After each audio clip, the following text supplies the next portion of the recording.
It's common knowledge that there's a labor shortage in the ag world and that migrant workers are a big part of the labor force that does exist. Many of them are in the H-2A program.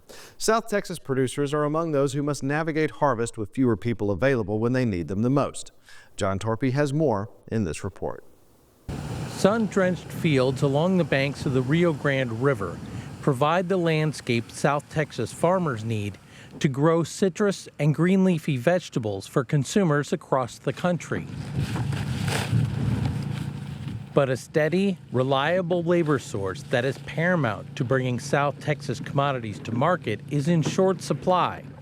And many growers are worried their crops and their profits will be left to wither in the field. We can grow anything we want in South Texas, right?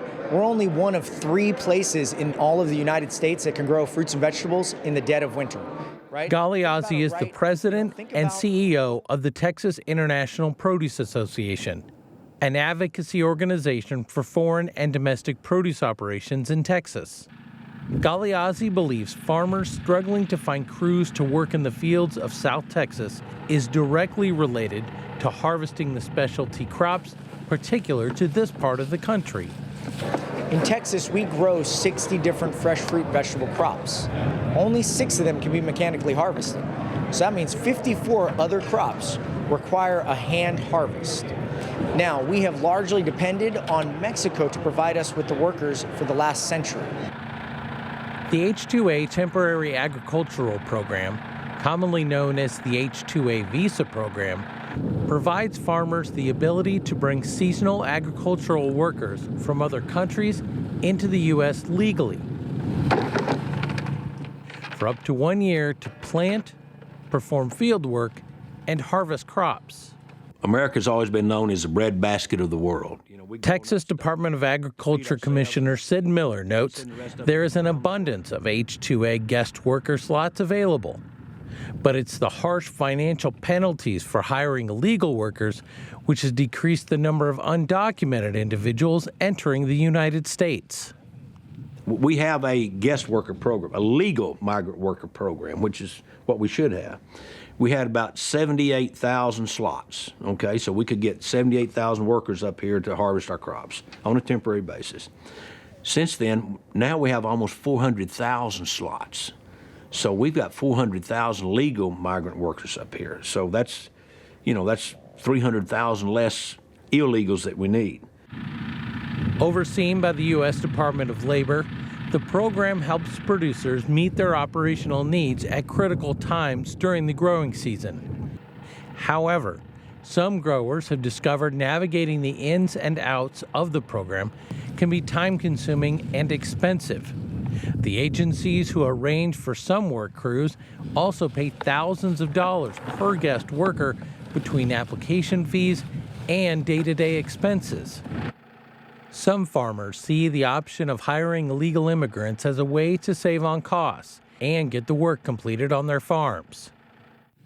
According to data from the USDA and the U.S. Department of Labor, between 2020 and 2022, 42% of farm laborers in the United States were undocumented. Here in Texas, the equivalent for using that program is somewhere between paying this person $20 to $22 an hour. But if you don't have enough of those folks, and that cost continues to increase because of the cost of regulatory compliance, what are the farmers going to do? Galeazzi says farmers in South Texas have limited options when they are facing tough production decisions. Choices on what crop to plant can depend on what kind of labor the farmer can afford. I can grow watermelons and I can grow onions at the same time, and both would help me become profitable. If I don't have enough workers, I have to pick one or the other. And the problem with that is it goes back to that crop mix scenario, right? What if too many people grow watermelons or too many people grow onions and you gambled on the wrong crop? Now you're not making a profit that year. At the Far Reynosa International Bridge, over 50,000 trucks a month bring products of all kinds from Mexico into the U.S. 20,000 of those trucks only carry fresh produce, making this crossing the #1 port of entry for produce from Mexico.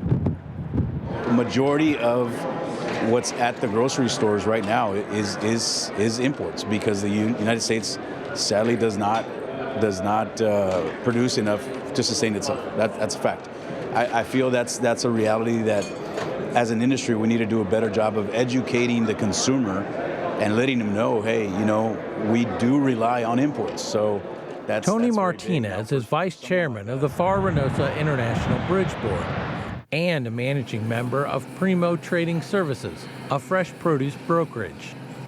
Martinez farms in both the U.S. and Mexico and acknowledges having farms on both sides of the border has provided a way for him to navigate labor issues that impact the region. We're able to shift it to Mexico, and we can plant it cheaper over there. And the labor is although it is difficult in Mexico as well, but it's not as difficult as in the United States. To help fill the gap in the ongoing labor shortage, South Texas producers, farm advocacy groups, and agricultural officials are looking to Congress and the next Farm Bill to help change the farm labor landscape. The Farm Bill is the single biggest investment that the country makes to keep agriculture modern. What we're asking for is the government invest in building the tools that farmers can then buy to make efficient operations. First time in my lifetime, we have an agriculture trade deficit, and it's going to grow this year from $32 billion to over $45 billion ag trade deficit. That means we're going to buy $45 billion more food than we export. Now, we can't sustain ourselves. If we're dependent on some foreign power to feed and clothe us, that's when we're in jeopardy of losing all of our freedom. So that has to be turned around. That's going to have to be a focus, and that's not going to be easy to win those customers back.